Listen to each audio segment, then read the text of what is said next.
Hello there, guys. Wagwans. Welcome back to another one.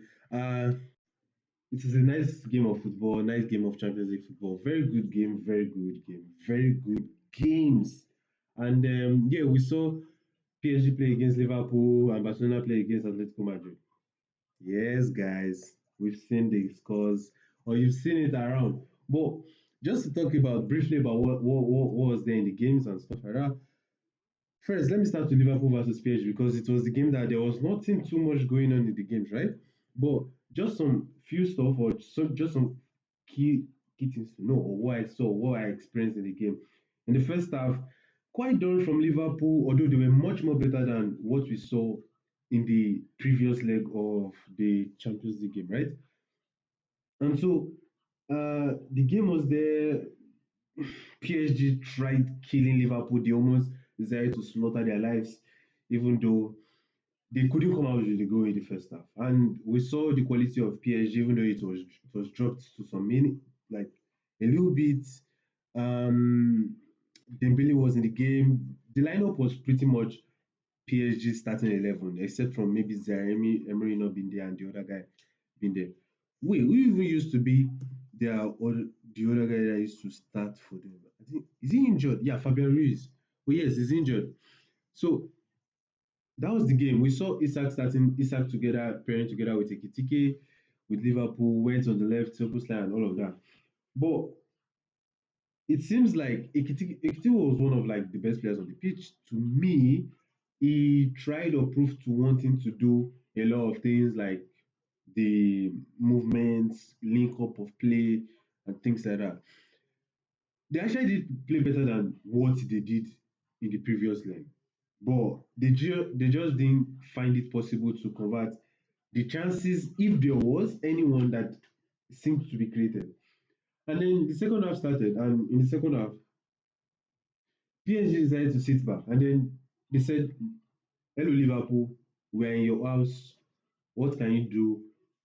Tell me, show me what you can do." And Liverpool tried their best, but unluckily for them, luckily for PSG, they they couldn't seem to convert any chances. Still, there were some chances. The one from Ngumua when he came on, the one from Salah also when he tried to lay that crossing and stuff. But there were a lot of scuffed shots. But it just seems like Liverpool are not so much in it this season because even despite them spending a lot of money during the summer and all of that, but it still seemed like there's a missing piece or they've not seemed to gel much. And it's quite understandable because they've brought in not a lot of players, but new ones that are supposed to be key members in the squad. But since they've not yet gelled with the previous members, so there's nothing much that they can do. PSG defense actually did keep them in the game together with Marquinhos and Pacho. It kept them in the game. Also, their goalkeeper Safonov, quite quite tremendous. What a goalkeeper he is. And I've already pointed out the players I wanted to point out. But in the second half, that was when PSG got their two goals. I actually did predict a 3-0, I think. PSG keeping a clean sheet. The City did keep a clean sheet. Two goals from Dembele, assist from Kvara, and the other one was probably was another was that another assist, right? There's another assist from Bradley Bakola, yes, when he came on. And to be frank with Bradley, he is a type of player that when he's shooting, but he's still that type of player that creates chances.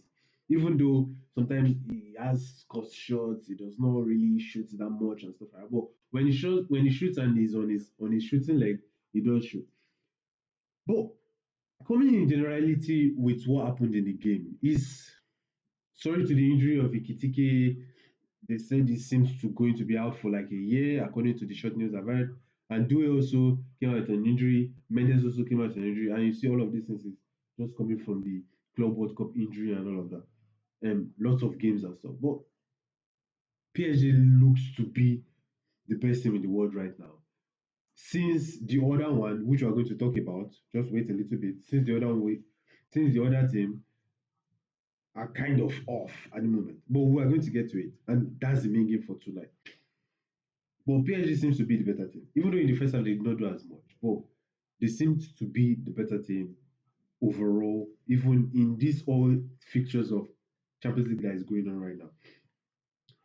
Coming on to Barcelona versus Atletico, in the first half, also a very good game. But uh, the lineup was one, which was, I don't know. Wait, let me show you guys the lineup here. So this was Barcelona's lineup, and to be fair, it was quite an okay lineup. Not the best that could have been brought out. Some of my guys said you should have used maybe someone like maybe Onibaji from the beginning, or some maybe Rashford from the beginning. But to me, I think it was quite a fair starting lineup because this is an all guns blazing lineup. Like what you have to do is score goals at the beginning. And I earlier said in one of the previous video that it is left down to Atletico Madrid. Atletico Madrid are either playing against themselves or playing for themselves in this game. So what do you do or what do you expect, right? Do Atletico Madrid come to sit in this game and say, Barcelona, what do you have for me? Or do they attack and say, I'm opening up, Barcelona, you can come and attack, and then you see if you miss your chances or if you gain your chances? It was just left down to that. But seeing in the game or in the beginning of the game, we saw that even though Atletico Madrid came out opening and stuff like that, it still boiled down to what? Barcelona taking their chances, which to be frank, they did. Scoring two goals in the first half, although there was another goal from Ademola, Luku. But still coming down back down to that, right? They took their first goals very well. The first one was from Lamine Yamal in the 50th minute, mistake from Atletico Madrid, which I earlier said that if Atletico Madrid decide not to make any mistake, it means it is game done, right? But they made the mistake, and then Yamal took his chance very well, took his chance very well, scored the goal, brilliant goal. And then the next goal was from Ferran Torres, which was also made by Yamal to Olmo, then Olmo, I think to Gavi, then Gavi to Olmo, then Olmo to Ferran Torres, which I still don't understand why teams seems like they don't want to mark players like Ferran Torres or Nicolas Jackson. Yes, I understand that they do miss their chances and all of that, but to be frank, you still need to mark these guys because they are the dark horses in the team, which we saw. Ferran Torres, little time, he was unmarked, to me, unmarked, and then top right corner, nice goal, beautiful goal. Now, game restarts. What next? What do we expect from Atletico Madrid, or from not even from Atletico Madrid, from a normal team that plays against Barcelona? What do you expect? Go again, go at Barcelona and get your goal. Which, to be fair to them, they did. But there is one problem which I noticed, which is from the side of Femi Lopez, which was where the goal came from. We saw Lawrence running down, and then nice movement from Ademola Loco. Well, coming from Ademola from Lawrence to Lookman, and Lookman took his goal very well. Very nice goal. He just tapped it into the net, and it was a very nice goal. But this is the problem I'm saying, right? Barca don't have a left winger, and they don't have a number nine. Yes, you can say yes, they have Rashford, but Rashford is not technically their player. They don't have a nine, they don't have a left wing, and they don't have a world class defender. Yes, they do have Araujo and the likes, but that's a defender that will stand his ground.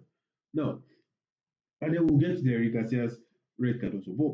But leading to that, I noticed that because Femi Lopez is not a winger, that side is going to be very limited to him because at times he would need to cut in. Oh, I'm still on this, but that's what I'm literally trying to say, right? Lopez here would. Oh, my mouse is not showing, but you get what I'm saying. He will cut into the number nine, or sorry, into the number 10 position together with Olmo and then Gavi also pushing up and Yamal just overlapping like that. But leaving the left hand space open for whoever wants to run that channel. So it was left for Atletico Madrid right-sided midfielders and right back or full back to run through that channel. Which, to be fair, Laurent was one at the point at the spot at that moment, and he ran through that channel, cut the pass into, and then Lookman got his goal. Beautiful goal. Now, the second half started. What am I expecting from Barcelona? Now, I was not expecting much from Barcelona because they've gone all guns blazing in the first half, putting on the attackers, let all the attackers attack, let them score as many goals as they could. But unlucky for them, they could only get 2 goals, right? Now, getting only 2 goals is good for them, but can they go on to get one more goal? And that's why I said I see Atletico Madrid scoring one, which they did, but can Barca get more than two? Or can they keep their line for Atletico not to score more? Now, second half started, and what do Barcelona do? They're supposed to also keep on attacking, which, to be fair to them, they did. But leaving the space open at the back means there is open space for counter attacks to go on. And then the counter attack was going on. And who was it that was fine? I think it was Solos, right? Yeah, I think it was Solo when he came on. Now, this was in 1 minute was did this even occur? It was, let me quickly check. I forgot.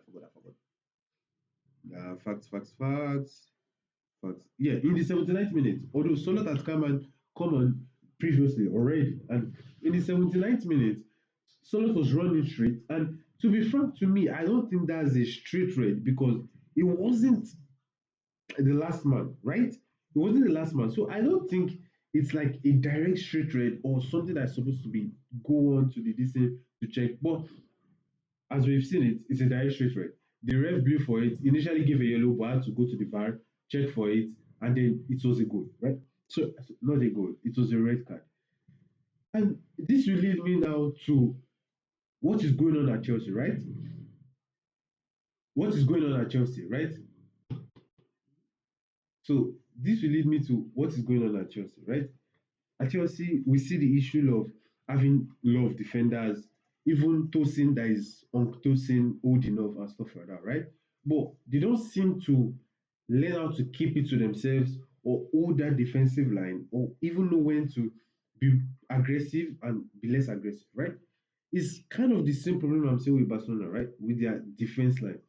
Yes, Eric Garcia is experienced. Yes, Araujo is experienced. Yes, Kubasi is not experienced. But they don't seem to learn how to keep it together. Probably maybe if Joao Cancelo was still on the pitch at that moment, would have been able to understand or lead the backline and say, okay, guys, let's just keep it together. We don't need to make any other mistakes. Let's just try to finish this game as best as we can. But it still boils down to that. It still boils down to that for me because I feel Barcelona could have tried to get a draw leading to extra time and wherever if they kept on, they continued with one man, right? But as we saw it, or as we've seen it, they've lost 3-2 on aggregate to Atletico Madrid. And let's not be harsh to anybody, or I'm not here just totally for the banter, even though, yes, there is joy in my heart, joy in my soul. Guys, Chelsea is out. Well, I'm just here to welcome people back home and let's feel the love. Let's spread the love to everybody. I know you guys feel it, and I'm a nice person, so yes, it's good for everybody. So just few players that I'm going to point out, and just few players I'm going to point out. I don't know if I should show you or if I can show you guys these players, but let me just say them out. So first of all, sorry to Ekitiki and Due and Mendes for getting injured. Ekitiki got really injured. I also saw Femi Lopez also looked like got injured, but he came back on the pitch with a lot of ah, blood. And by the way, McAllister, what is this guy doing with his life? I don't understand what this guy is doing with his life. And frankly speaking, I've pointed it out previously in one of my other videos. I think it was the game also against maybe PSG. I think so. And he's wearing the number 10 shirt. Liverpool needs a better midfielder than McAllister. And They seem to have. I was talking to a Liverpool fan the other day, and then he said he prefers Curtis Jones. Shortly, you guys just need better midfielder than McAllister and than what you guys have at the moment. Wait is not on form. I can't recognize Wait any longer. Isaac, invisible. I never seen him throughout the whole match. I never know what he did. Kvara is Kvara is Kvara. He got the assist, even though he made some two mistakes there. And this other one, this guy, this short guy, João Neves. Oh, this guy is, I don't want to say miraculous, but what this guy does in 90 minutes is an outstanding player. He's an outstanding player. He's one of the best midfielders in the world right now. If not, he, he's up there. He's up there. And I think this kind of John Neves guy is one that if Real Madrid, I say Real Madrid, not Real Madrid, we'll see Real Madrid tomorrow. Liverpool does have, instead of someone like a McAllister, probably they will do have a better squad. Though, yeah. Patrick McWilliams, I've talked about them, the goalkeeper for PSG, also a very good guy. I was thinking about it in the match. Can this Safonov guy come to Chelsea? But then I was thinking about it like, yeah, going from PSG to Chelsea. Yes, I know PSG. I don't know. It's a big team compared to Chelsea, but they might be going for their second Champions League this season also. But I think maybe the pressure can just be much for him because they're starting goalkeeper. They have another goalkeeper who is Chevalier, and both of them seems to be on the same level. But this Safonov guy, and he's also good with keeping penalties. But going to the Barca Athletic game, players, Griezmann, by the way, Griezmann was everywhere. He was dropping deep, going forward, linking up plays, doing what Griezmann used to do, the Griezmann effect and stuff like that. He's still on form. And he was on good form today. Lorente giving the assist. Ademola, logo. But Ademola Lookman getting the goal. And another one. I've talked about this guy several times, but it's not enough. Juan Musso, Argentina, 31 years old. Second is their second is the Atletico Madrid's second goalkeeper, and I feel this guy is much more better than is much more better than who is that their first goalkeeper against them, Jano Black.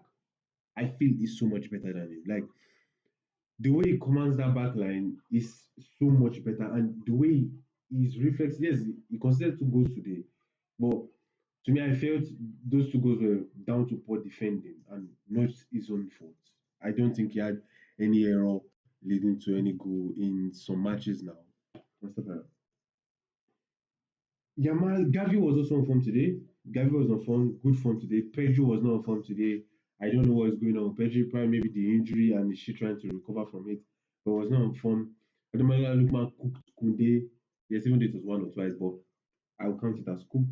He got cooked. Kunde got cooked.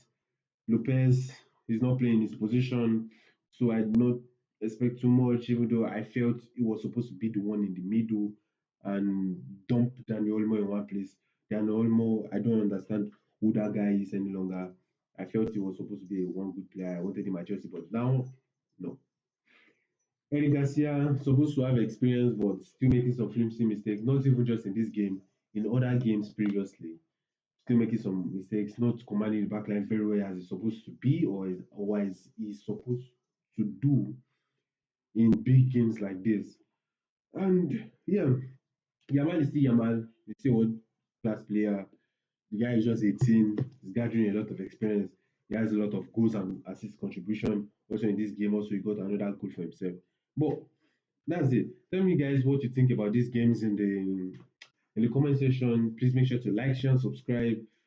Thank you guys for always liking and thank you guys for commenting. See you guys in the next one of the Chelsea, even though we are out of the Champions League. See you guys tomorrow or next. We are going to be there for the Bayern Munich game, Bayern Munich Real Madrid, no remontada still, and also Arsenal. I hope Arsenal loses up the Chelsea.